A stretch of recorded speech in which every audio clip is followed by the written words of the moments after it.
to see you today. It's been such a beautiful day, and I think sunshine always certainly helps me feel present, but or actually more like not wanting to go away and hide. So I'm really excited to chat with you today, and so I just wanted to say hello to everyone who is joining us, and we'll start to check in with everyone and see how people have been getting on. But we had some lovely comments today about your practice as well. So it was a flow and restore, which is actually one of my favorite things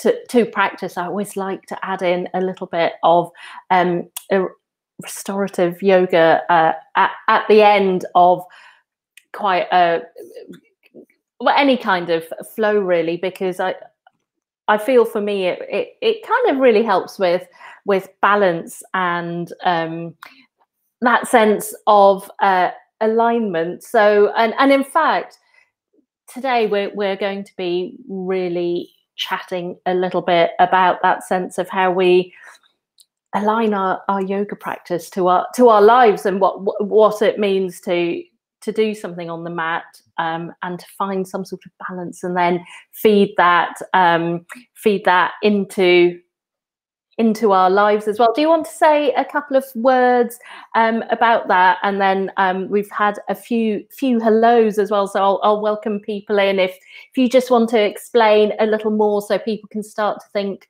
if they've got any specific question or questions that arose from this morning's practice as well. Yeah, well, hi everyone. It's lovely to be here again and to be part of the Movement for Modern Life retreat. And thanks all for practicing this morning. For those of you that have been practicing the class and who are joining online now, it's I can't see all your names, but I can see the comments, and thank you for those comments. So I'll just mention some people's names to welcome them here before we get going. So so hello to Kathy, Heidi, Susanna, Sandy, Cindy, Emma, Julia, Frankie, Jada, and a number of people saying they really loved the practice this morning. Heidi saying she's progressing well with her transitioning on and off the mat. So I know that's another thing that you've been exploring in some of your classes is those slow transitions, which I've actually really loved, and I've been practicing in that way a little bit more, particularly some of the less usual ones. So those are great. And then I think it was Susanna who said that she felt that this morning's practice really felt so apt after last night's discussions as well, which were about meeting ourselves with compassion, so as a way of being present. So yes, welcome to everyone.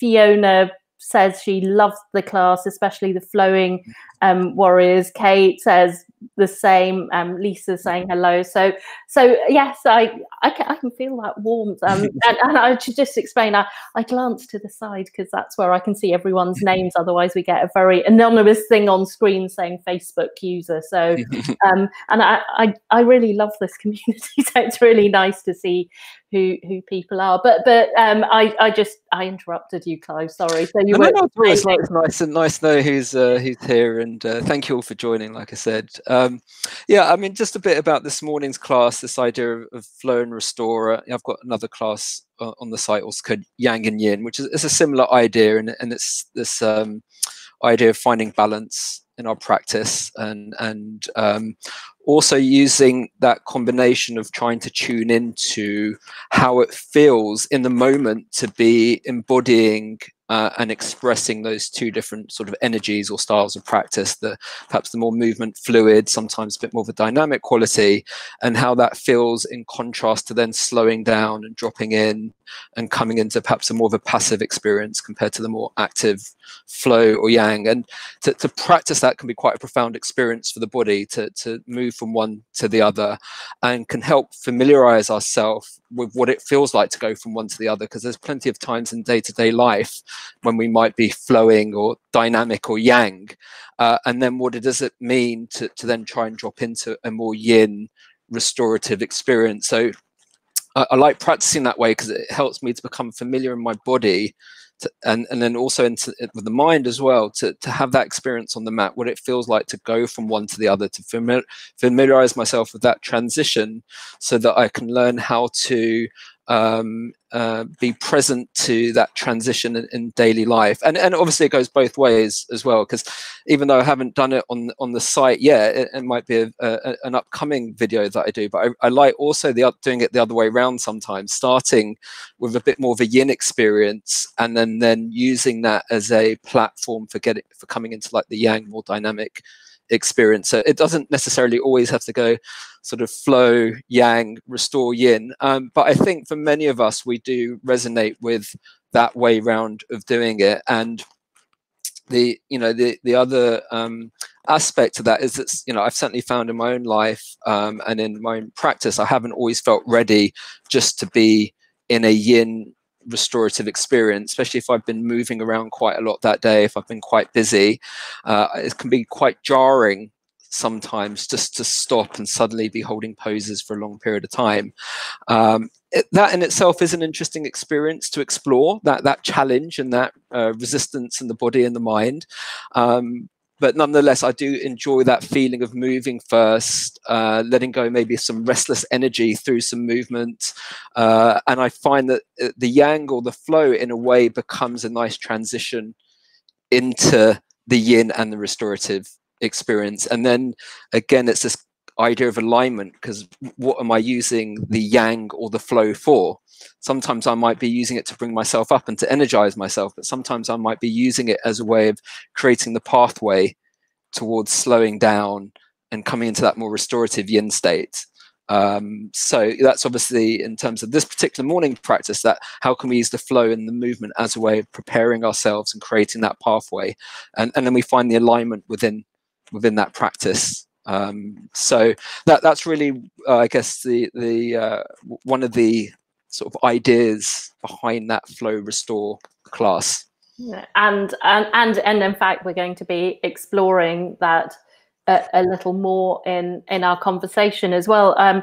Michelle's just said that she really feels that she's beginning to connect more with herself and tune into what her body needs, and that was helped by the practice today. And in fact, that's really that kind of really speaks to what you were saying about which way round you might practice. So it might be that you're starting with something more yang, if you're maybe feeling that you've got really ramped up energy to move towards the yin, or in fact if you come to the mat feeling that you just need that sense of settling, or you just need to start slowly. So and I think, as you said, it can work both ways. And I think that's really interesting as well, that Heidi said that it's been really useful to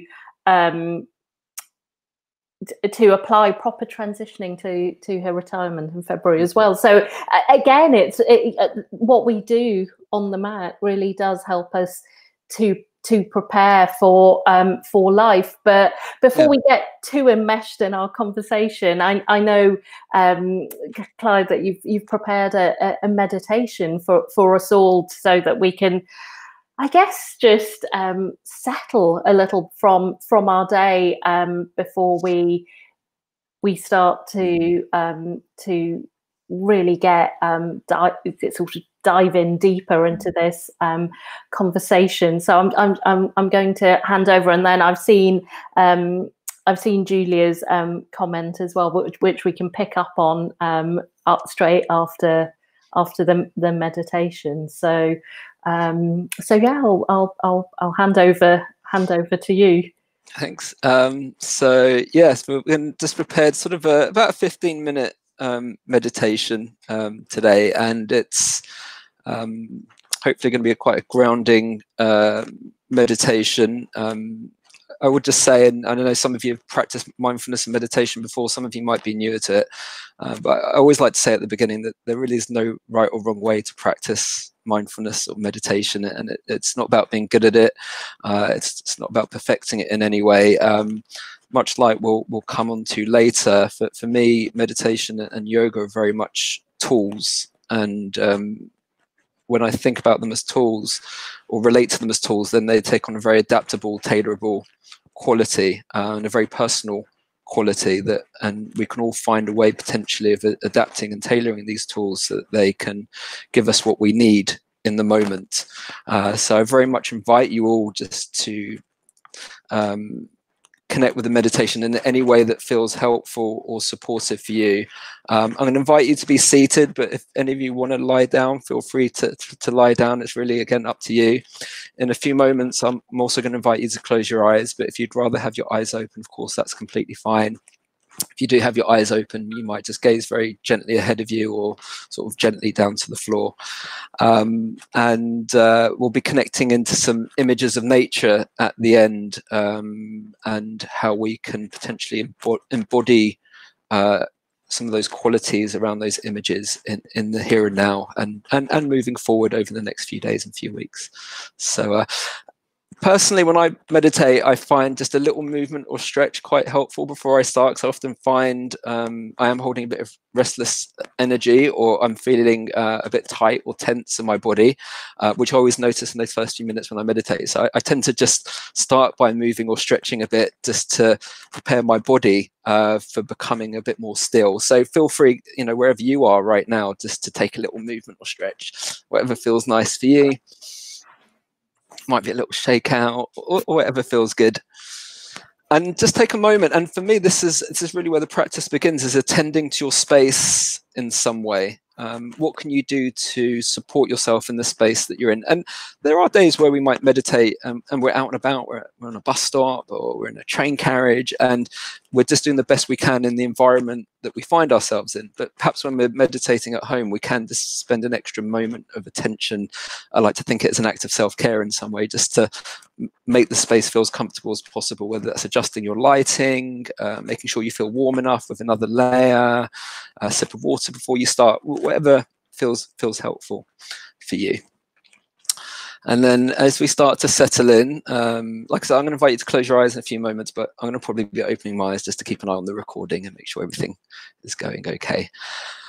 To start with, have your eyes open if you're comfortable to do so, and maybe just gaze ahead of you without really gazing at anything in particular, and just take a moment to become more aware of the physical space that you're in.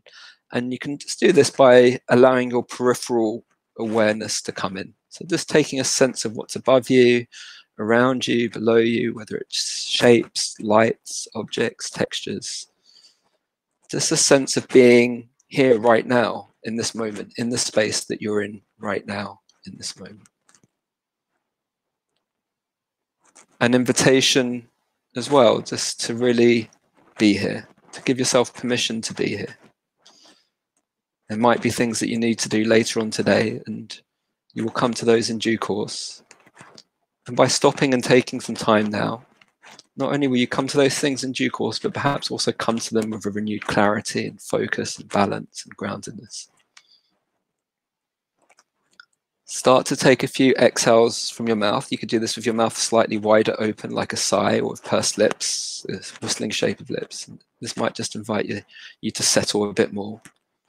A feeling of settling into the moment, a feeling of settling into the space.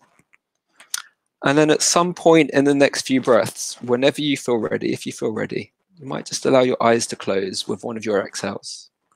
And like I said, if you want to open your eyes at any time, just go for it. Your practice. You choose how you want to approach it, how it can support you today. As you close your eyes, you might notice that your awareness comes a bit more into your body now. And from there, you might notice that there's something you can do for yourself, however subtle, that makes you feel even more comfortable or supported in the moment. It could be a slight adjustment of your body, the position of your feet, your hands, adjusting your clothing in some way. Another exhale from the mouth, whatever it is. And this is a great tool to apply during the day as well, a mindful tool you can apply every now and then.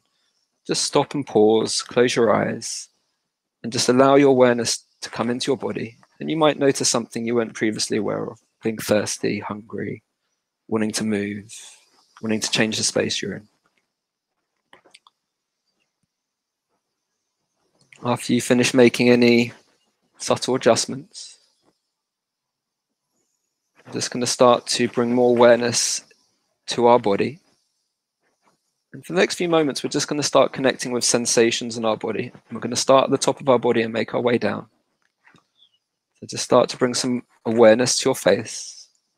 Any sensation you notice on your face could be the feeling of your breath in your nose, the feeling of air on the skin of your face, the sensation around your eyes or your mouth. You might let your tongue release to the base of your mouth and let it rest quietly behind your front teeth. And just allow your awareness to flow from one sensation to another as it emerges, so you don't have to grasp. More feeling of just waiting and noticing. Bringing awareness now to your neck, front and back of your neck. Just noticing any sensation there. Maybe it's the echo of your breath in your throat. And if you find your mind wandering, that's natural. Just come back to your body again. Let it be effortless. Bringing awareness now to your shoulders. Noticing any sensation there. Maybe it's the feeling of your clothes on your body. Some movement of your shoulders as you breathe. Bringing awareness down your arms, your upper arms to the elbows, lower arms and hands and fingers. Some of you might have your arms resting on a chair. Some of you might have your arms on your body. Some of you might have your arms on another surface. Just feel that surface, feel that connection. Noticing any sensation along the arms as it appears, as it emerges.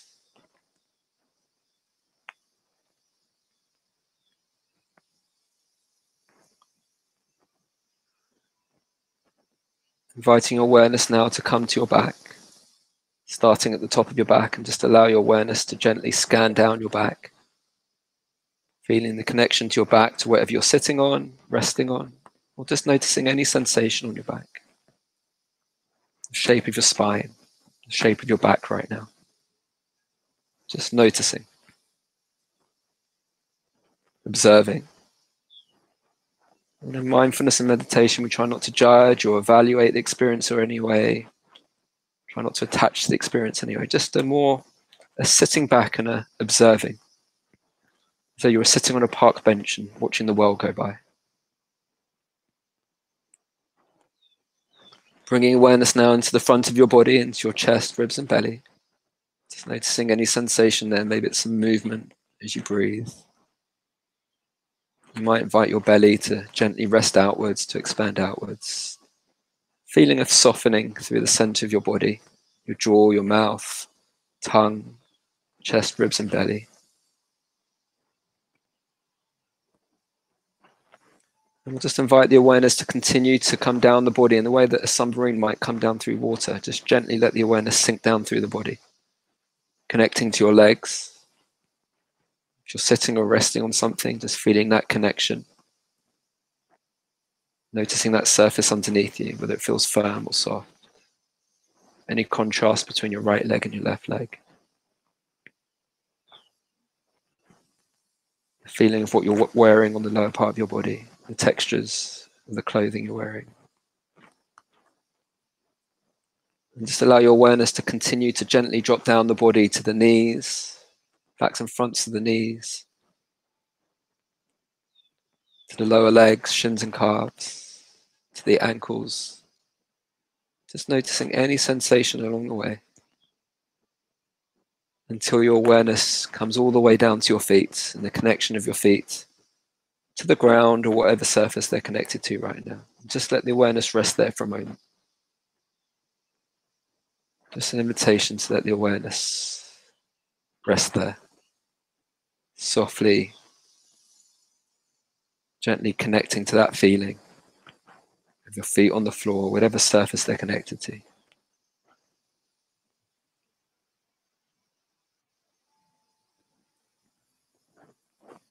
And now allow the majority of your awareness just to come to your breath, following your breath in and out. You don't have to breathe in any particular way. You don't need to control your breath. Just following the path of your breath, the sensations of your breath, the feeling of your breath, the echo of your breath, whatever you connect to. And for the next couple of minutes, we're just going to follow our breath in and out. It's natural for your mind to wander. It's natural to be distracted. It's natural to feel restless. So if you notice that, just keep inviting yourself back to your breath again. It doesn't matter how much your mind wanders or how long you wander off before you realize you've wandered away.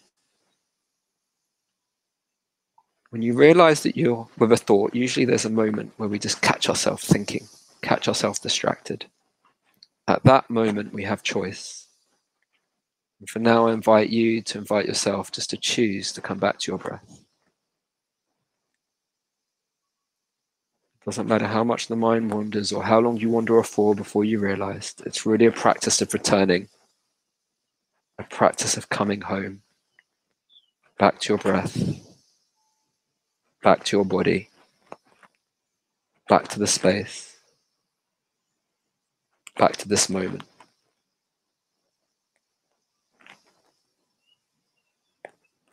If this is a day where your mind is wandering a bit more, or you feel a bit more distracted, restless, which can happen to any of us at any time, you might find it helpful taking exhales from your mouth as you return. You might find your exhale from your mouth just allows you to let go a bit more, to settle a bit more into the moment. The exhale itself is a function of letting go. But when we exhale from the mouth, it can cultivate a feeling of perhaps letting go a bit deeper. Whatever it is that we are distracted by, thinking about, as we exhale, it could just melt away, dissolve and fade into the background. Like a bubble evaporating, or a cloud moving on through the sky, passing through.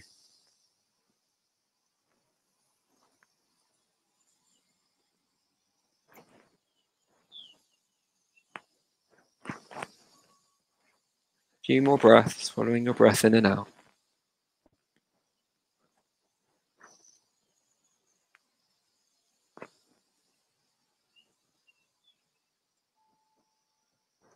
A short moment, we'll just finish the meditation by connecting in some images of nature. If you're new to this, and there's no right or wrong way to do it, it might be places you've been to before, places you've visited, places you've seen, or places that you just create in your imagination in this moment.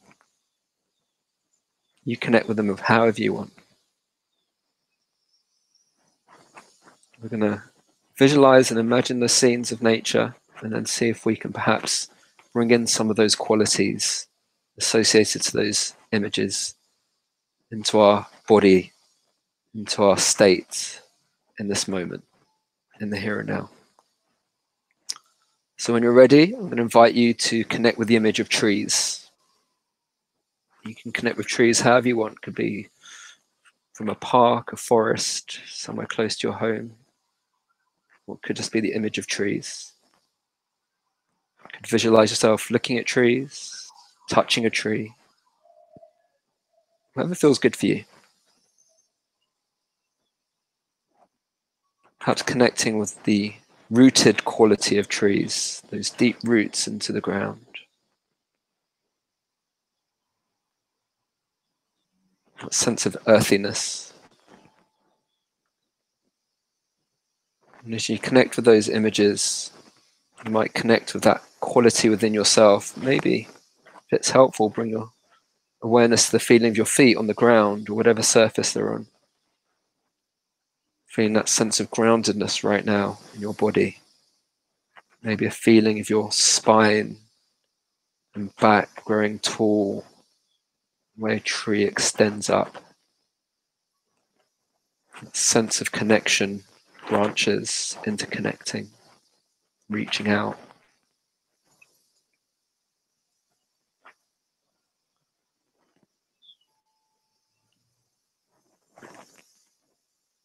When you're ready, just invite yourself to start connecting with the image of mountains, or a mountain, in any way that you want. It could be a mountain that you've been to, visited, something you've seen before. You could imagine yourself gazing at a mountain, being at the top of the mountain and gazing out, whatever feels good for you.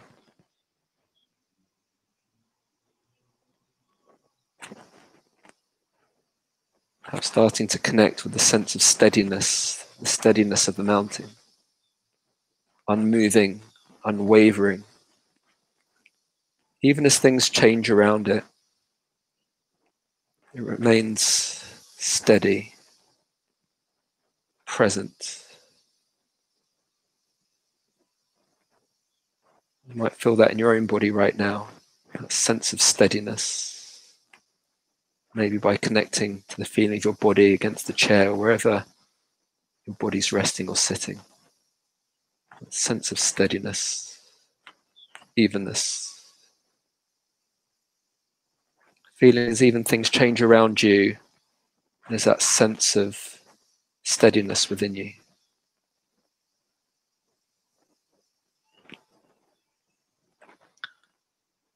When you're ready, slowly starting to imagine a lake, a calm lake, tranquil lake. You can imagine yourself looking out over a lake, on a lake, immersed in that sense of serenity, stillness, connecting with the lake within inside of you, that sense of stillness and tranquility within you. You might find as you exhale, particularly at the end of the breath, you can find that quality of stillness and tranquility as you let go, dropping into that stillness.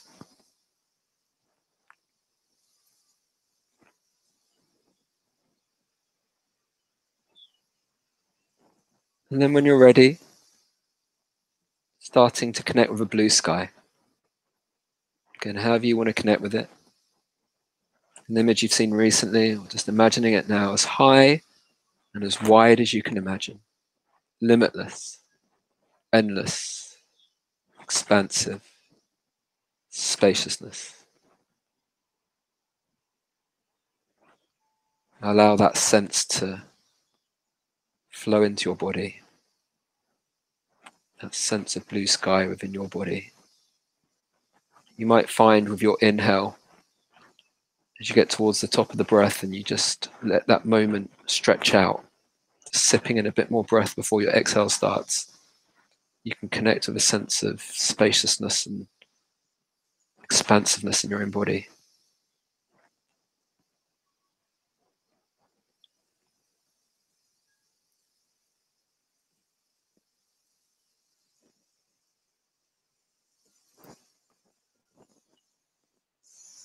And when you're ready, just start to bring your awareness back to your breath, following your breath in and out a few times.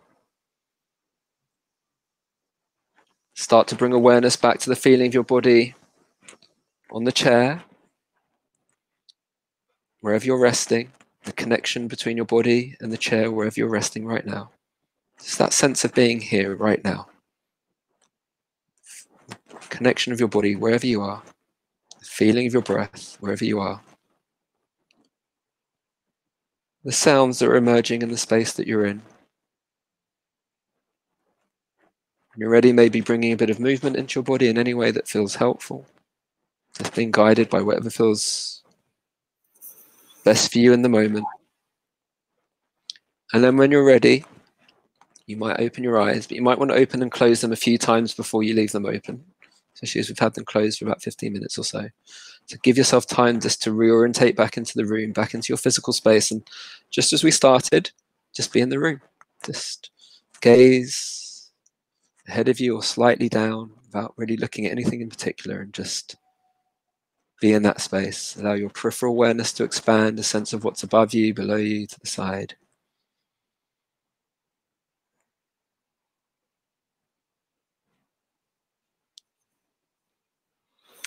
Thank you, Clive. That was lovely, and I'm grinning away here because in fact it's a very similar meditation that I've been teaching over the last couple of weeks in the classes I've been leading. I know. I was just thinking it's something to do with alignment. So I've been working with some of those images and infusing them into the yoga practice as well, which kind of ties in very much with the topic of our conversation as well. So I was struck by the coincidence, and in fact it's a really lovely thing to be guided through that, and to really be a passenger rather than kind of actively working it as well. So thank you. It was really lovely and so nice to connect to those natural images as well. And we've got some lovely comments as well. Yes, people are really enjoying the connecting to those images of nature. And in fact, I think earlier on, just before the meditation, Heidi had said that she'd, I think, going back to the practice, that she'd been for a run, and she said she went for a run and then tried the practice, and she's wondering what it would be like to flip it, and she's going to definitely try that, which I think it's definitely a good idea, isn't it? To really experiment with how we connect yoga and life and how we align the two. And I think when we were chatting beforehand, we were saying it's not just about yoga off the mat, but it is partially about taking our yoga off the mat, but it's about weaving the two things together. So yeah, do you want to say a word about that? Yes, absolutely. And thanks for all the lovely comments, by the way. That's very, very kind of you. Yeah, so some people who would have practiced some of my classes online, will be familiar with me always asking at the beginning of the class, or regularly asking, certainly in most of the classes, how can the practice meet you where you are today? And every day we feel different. Every day we have different things going on. We have different things going on in our lives at different times. And how can our yoga practice meet us in that moment so that we're getting what we need in terms of a practice, but also in terms of something that can ripple and guide us and sustain us in whichever way feels most helpful through the rest of the day. Not too dissimilar with the meditation practice. What do I need for my meditation practice today? And doing something like with the images, it might be, and maybe seeing some of the comments, that certain images really resonate, and it gives us a glimpse into what we're needing in that moment when certain images resonate. If we're connecting with the groundedness, if we're connecting with the vastness, if we're connecting with the steadiness, if we're connecting with the calm or tranquility, how can we then approach our day or find spaces that are cultivating those particular qualities? Our yoga and our meditation practice can be a mirror in many ways, and they can really guide us through the rest of the day. Even if we're practicing late on in the evening, it can really have a profound impact just on the last moments of the day, just how we approach the last hour, last half an hour, how we get ourselves ready for bed or whatever it might be. So this idea of the practice aligning to where we're at is, can we use the practice partly as a tool?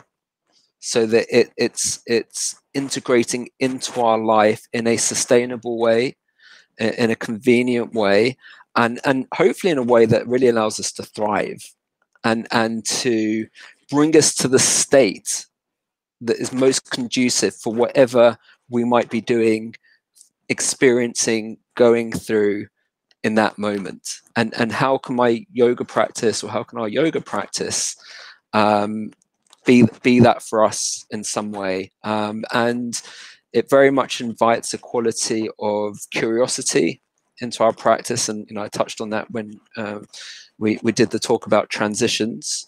This idea of what can this practice really be? To ask ourselves that question can really open up the potential of the practice in so many profound ways. And certainly for me, it's been a real journey understanding that and connecting to that, trying to understand how I can adapt and tailor the practice in the moment based on how I am, what I need, what's going on in my life, and to really anchor me, with whatever's going on. And partly you'll see that in my videos, because I have quite a range of videos on the website, because over the years I've really explored yoga and try to understand how I can use it in different ways, whether it's to strengthen, to find flexibility, to help me after a run, to ground me if I'm feeling overwhelmed, to energize me if I'm feeling a bit lethargic, to slow me down, to explore more fluid, open, spacious qualities to the practice.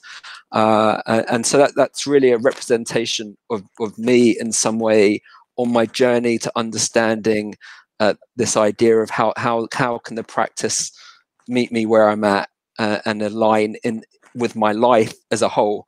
And we talked about this. There's the alignment of our body in the practice, which is very, very important, but that itself can be a great platform for exploring alignment of the practice to our life as a whole, in the moment and during a period of time.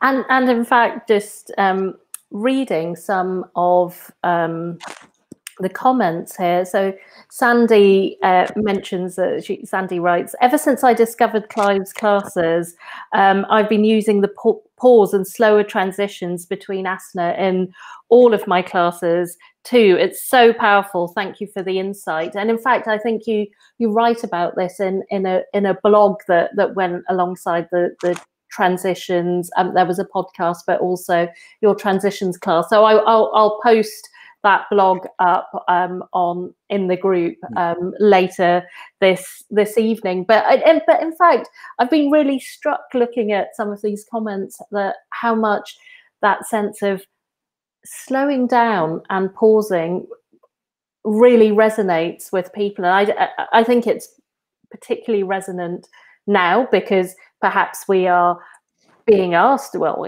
we're being made, in fact, to slow down and pause a little bit. But I think there's a real power in that, isn't there, in terms of slowing down, pausing, and taking the temperature, really, of what it is that we really need. But that can also be quite difficult to, and I think you mentioned that, didn't you, just now, that it's taken you a little navigation to figure out what is it I need, and sometimes it isn't always what we think we need. Sometimes the mind kind of overrides the kind of subtle truth that lies beneath that, doesn't it? Absolutely. And again, it was something we talked about during the transitions Q&A and in the podcast around it. I mean, I think for the most part, we do need to slow down to tune into that inner alignment, to bring to settle to a point where we can start to observe and notice the more subtle communications from our body, whether it's in terms of what our energy is like in the moment, what our general state is in that moment, what we could use the practice potentially for. So in a way, this conversation takes that a step further. Once we start to pause and slow down and start to notice some of those subtle communications from our body, those subtle cues, what can we do with those in terms of how we approach our yoga practice? So it very much goes, it's aligned with transitions in a way. So we do need to pause and slow down, to check in, to notice, and to build up familiarity with that. You know, it took me certainly a long time to understand certain communications from my body, what it meant, you know, what my body was asking of me, what it meant to slow down, what it meant to practice in a more passive way sometimes, to practice with a deeper self-awareness. You know, like I said, it's a journey, something to navigate and explore, and to experiment with in a way on the mat. The mat is almost like a playground for experimentation. It's a great place to explore and to use the mat almost as a sort of a safe space to practice different ways of being or different ways of approaching things, and then to see how that feels and how we might then apply that to certain aspects of our life.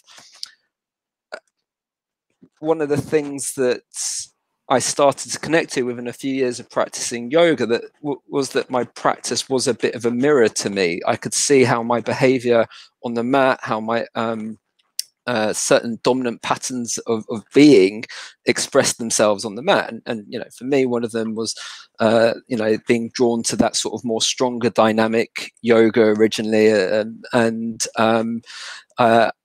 in terms of sort of this idea of alignment, I remember a couple of years in, I went to my first restorative class and I absolutely loved it. I mean, it was absolutely blissful, and I could tell my body, you know, just was so ready for it. And I came out as overjoyed. I went to the teacher. I said, that was an amazing class. I will see you next week. This is going to be a regular practice for me. I didn't go back for about 6 months because I got drawn back into my dynamic yoga, and every day I woke up, I had that idea, so I should do some restorative today. No, I'll probably do my dynamic. I want to keep that going. I want to build. I want to develop. I can see in my body what's happening. I want to see more of that. And it's interesting, even latterly, not latterly, since I've been teaching, and I teach restorative yoga as well, I now have the opposite of that. I have people coming to me after their first restorative or yin class, sort of, wow, this is amazing. I've never experienced anything like this before, and I'll see you next week. And I don't see them again for a few months. And I totally get it, because, you know, I had that sort of tussle with myself. And look, for some people, it might be the other way around as well. It might be they're more used to the restorative and the yin. They do the dynamic, oh wow, I actually really enjoyed that, but they keep getting drawn back to the restorative and yin because it's what they're familiar with, it's what they're comfortable with. Yeah, I just wanted to share that because in a way, I'd become attached to the idea of what my yoga practice was or where it was going, and I was less in tune with this idea of the practice meeting me where I was at. I was doing my practice in a way. I was doing my yoga practice with dedication, but in addition to this, I'd been doing a regular dynamic practice pretty much daily for a few years. And there was one day where I was going to my yoga class and I was rushing there, I was running there, and I was hot and I was flustered and I was stressed. And I got nearly to the door and I just thought to myself, what on earth are you doing, Clive? What on earth are you doing? And I said, you know what, today I'm not going into the class, I'm going home. And I put my feet up on the sofa, I watched a movie, and it was a really important moment for me. And I was just like, I'd understood something about yoga in that moment, which was actually, it wasn't always about getting into the class, always putting the mat down.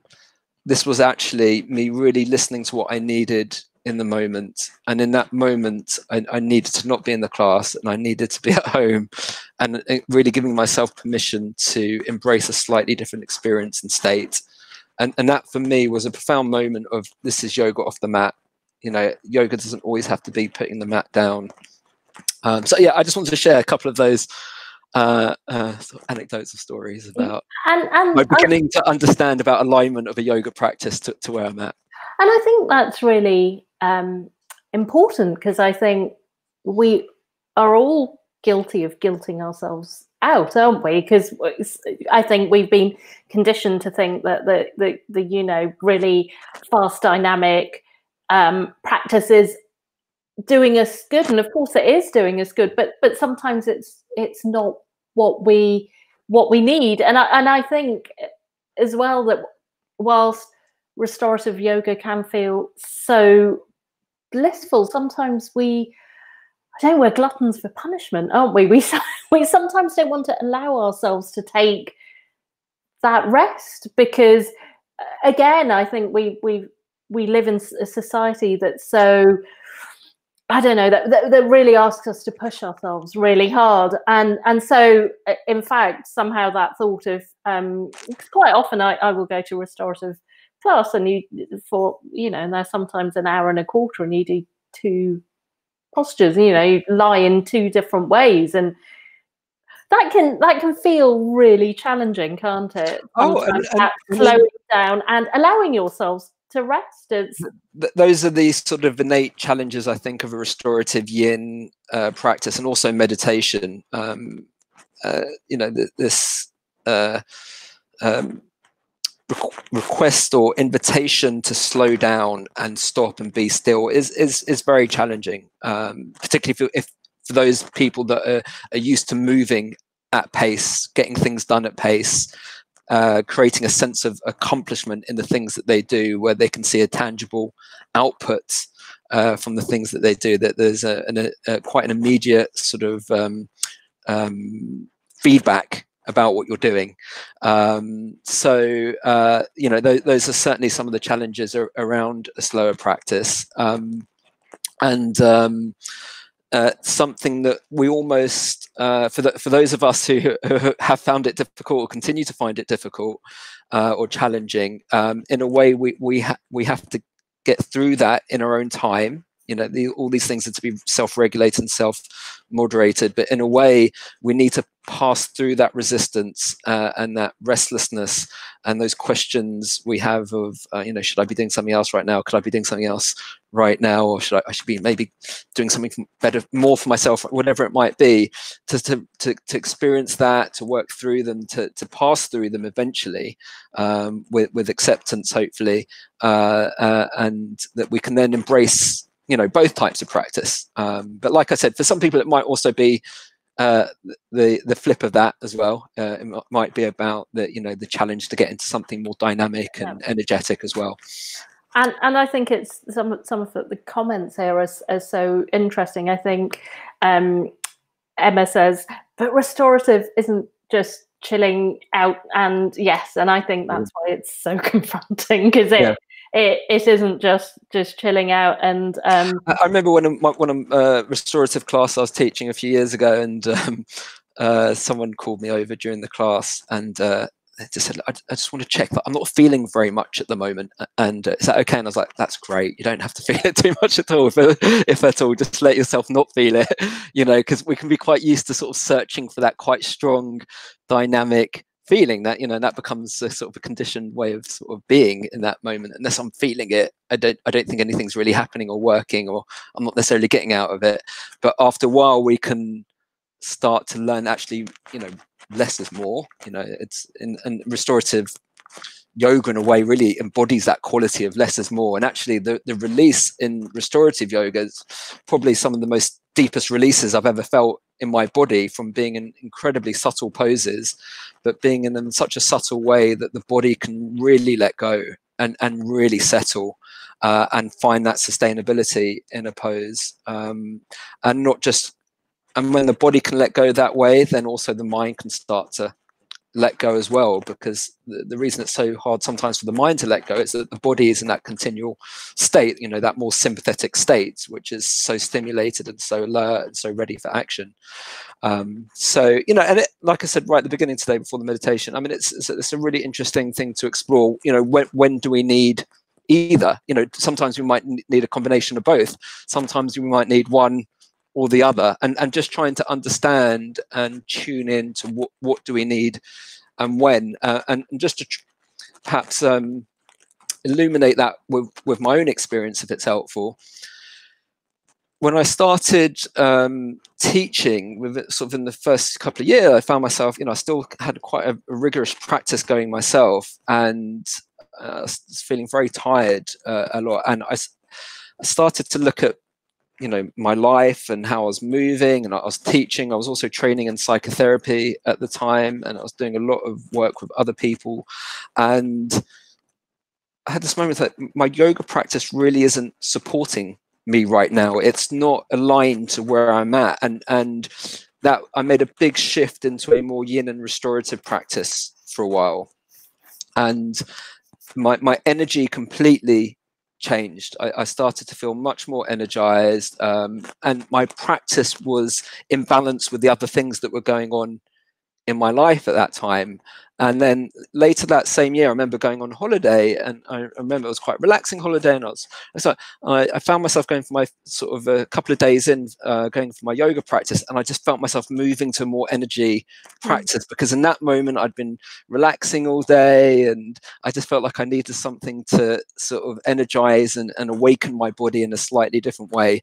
And there were interesting experiences to go through. It's like, what do I need? And when, and how can it fit into my life so that it's really got that sense of alignment and balance.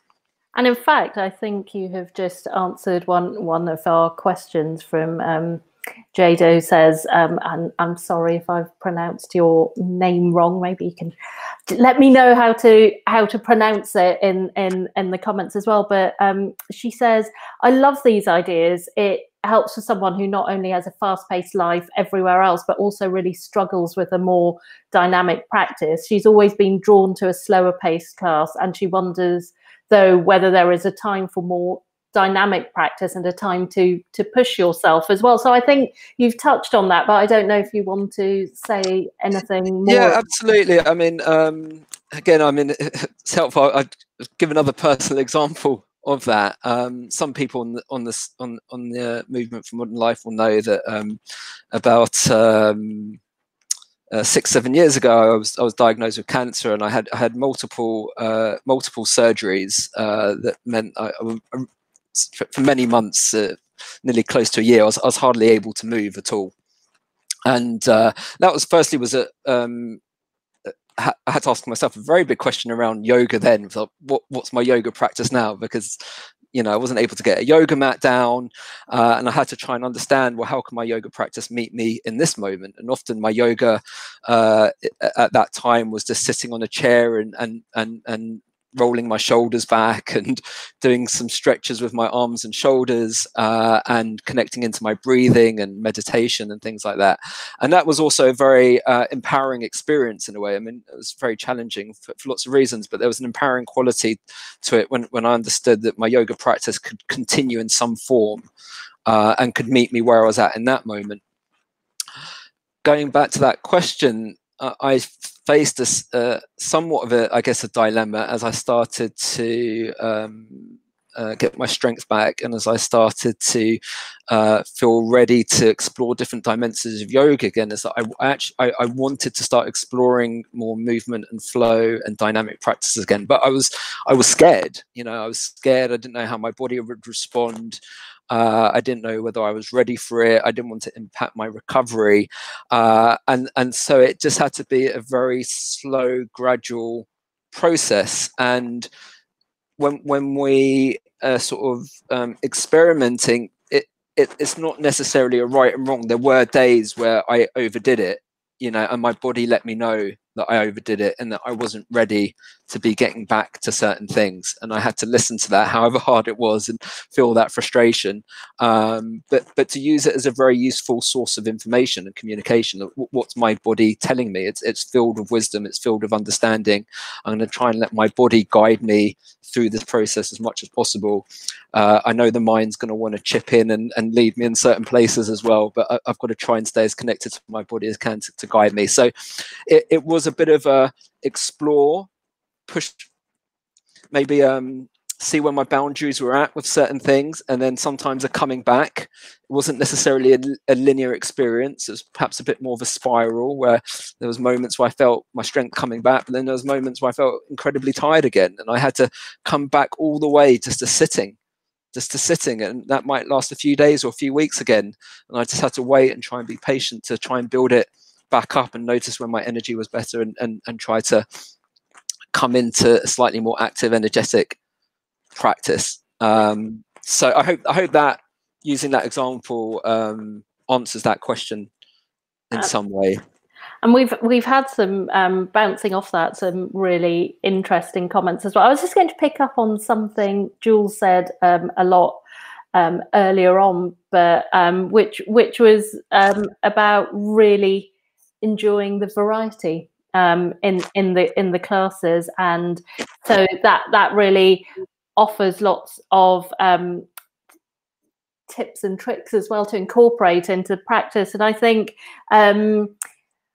I can't now remember who it was that also picked up on your other classes and the variety you offer as well. That it isn't just about one thing. So I think you know, people are appreciating your classes for athletes and for recovery from kind of physical sporting activities. So I just thought I'd mention that's really resonating. Thank you, but Amy has said that, and I love this comment. So she says, my pregnancy has forced me to be slower and more gentle in my practice.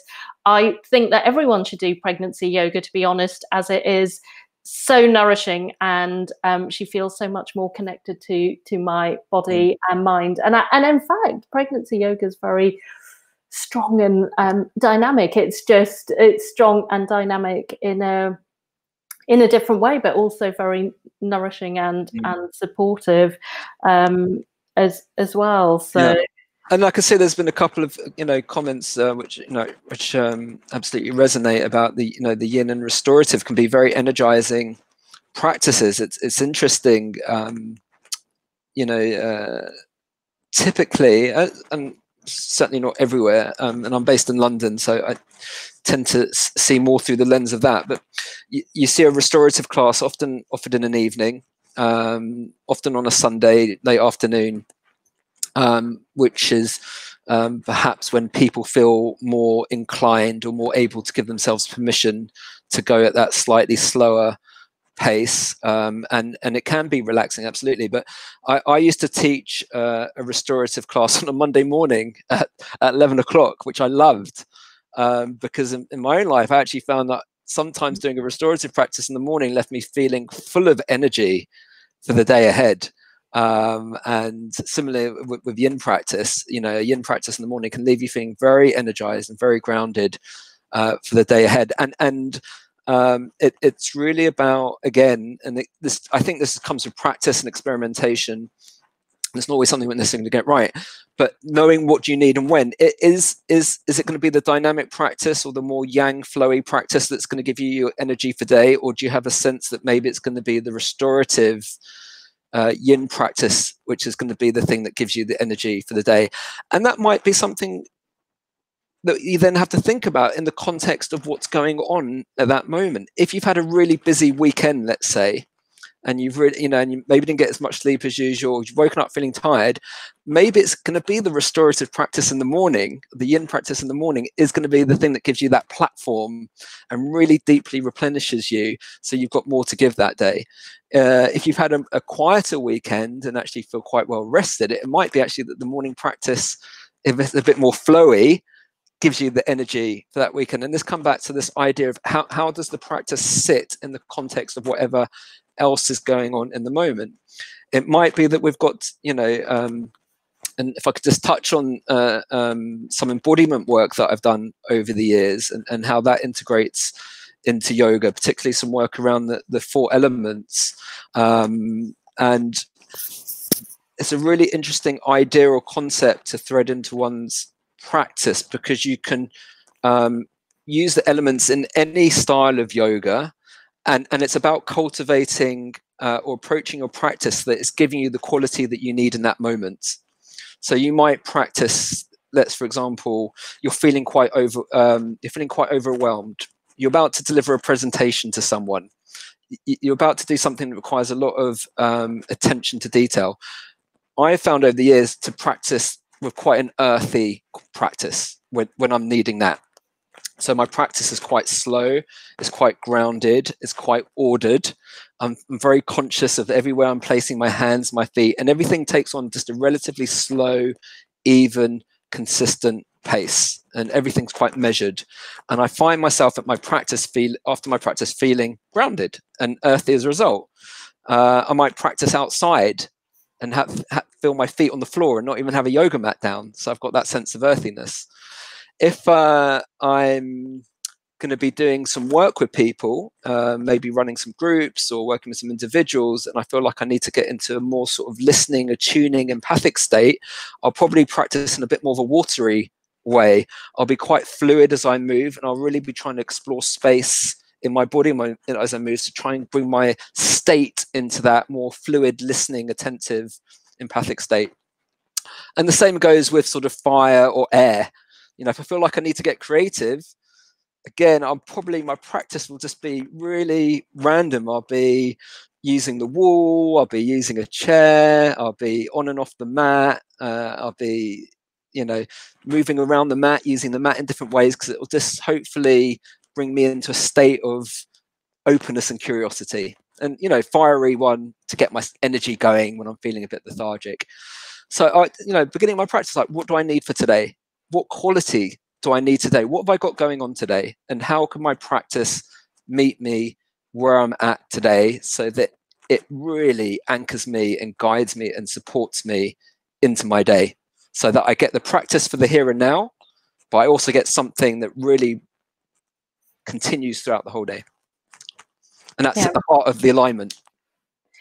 That's brilliant and really helpful as a guide as well. And in fact, as you said, you can infuse any practice with that. So it doesn't really matter what the particular sequence or lack of sequence is. Walk around your home, like, you know, walk around your home, earthy, watery, fiery, like air, and just see how that can impact how you're feeling in the moment, and then what you've got going on next. And you know, just in addition to this, you know, as well as asking ourselves at the beginning of the practice, how can the practice meet us at where we're at, I like to ask myself right at the end of the practice, how can this day now meet me where I'm at? That's a really nice question to ask as well. After that period, whether you've been practicing for 5 minutes, 20 minutes, an hour and a half, the likelihood when you come towards the end of the practice, you're feeling a slightly different way than when you were when you started. And one of the gifts of yoga, or one of the gifts for me of yoga that I've really felt over the time, that as much as I'm creating space and time for myself. I didn't realize that's what I was doing for years, but really on some level, I was just getting drawn to taking time and space for myself. And then I learned after all, what I did in that space could be anything, because really I was giving myself the gift of time and space. And once I'd carved out that time and space, as I then prepared for the rest of the day, it was like a sense of awakening into the day again. You know, how can the day meet me where I'm at now that I'm in my body, now that I feel more connected to myself, now that I might have cultivated a bit more self-awareness, how now can this day meet me where I'm at? And yeah, and I would just add on top of this, is why Movement for Modern Life is so great. You know, it's a wonderful tool where people can really experiment with that alignment. What do I need? You've got the options there. You've got that such a vast variety of classes, different things for different occasions, for different things that are going on in your life. There's times where we need to slow down and drop in. There's days where we need to come up, grounded, more fluid, more open. You know, so that what Movement for Modern Life represents in some way is that deep potential to find that alignment. Which is brilliant, and the hour has flown by. So I could talk to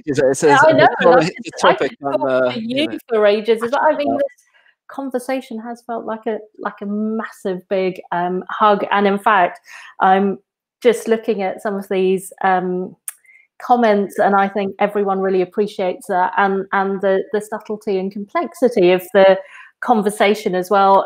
People have said thank you for sharing your personal stories as well, that those are really helpful.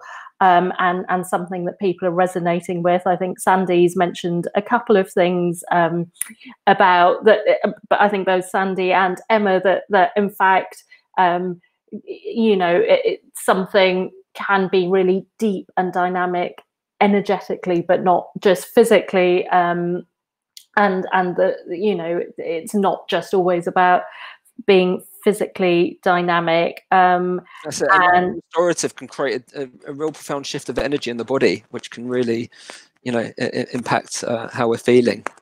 Yeah, and I think yeah, people are really thinking about and exploring. Is it the mind? Is it the body? What's dictating what we practice? So I think loads of food for thought and stuff for people to experiment with going forward in their practice. And I know for me it's something that kind of changes all the time and from day to day, and how I practice and how I view my practice. And I've been doing yoga for a long time, but it's still that kind of profoundly complex conversation that we're having with ourselves, really, isn't it? That's and of course, and with everything going on in the world right now, how can our practice meet us where we're at? You know, some people might feel like they need something a bit more grounding in their practice. Some people might find that, you know, they're at home more than usual, less active than usual, and they're needing something a bit more energizing. Some people might need to practice something a bit more opening and explorative, because they're not able to get out and explore as much as usual. So they might need to use the body as a way of connecting in with that exploration. And so, you know, it's a great time to sort of say, well, you know, how's our yoga practice going to meet us now? And you know, it's a fluid, it's got kind of a fluid nature to it, you know, I guess, an adaptable quality to it, because we're constantly changing and shifting. And what's going on around us is changing and shifting. So how can our practice perhaps change and shift with us as well? Brilliant. Thank you so much, Clive. Thank you so much. Thank you. Thanks for having me. And thank you all for coming. And I've been keeping an eye on all your comments. And thank you so much for sharing those. And I'm grateful for all of you being here and connecting. And wish you all well. Look after yourselves.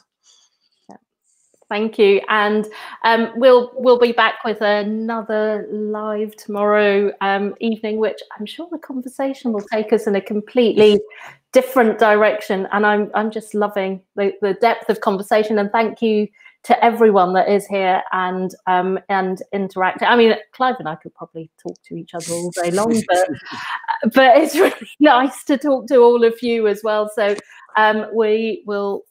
Well, I'll be back tomorrow, and I'm with Ju tomorrow, so we will chat to you then. And thank you so much, Clive. And I'll post the blog, and I'll repost the podcast as well, because I think that really touches on lots of what we've mentioned as well. So brilliant. Thank you so much. Thank you, everyone. Enjoy the rest of your retreat. And see you all soon. Thanks. Bye.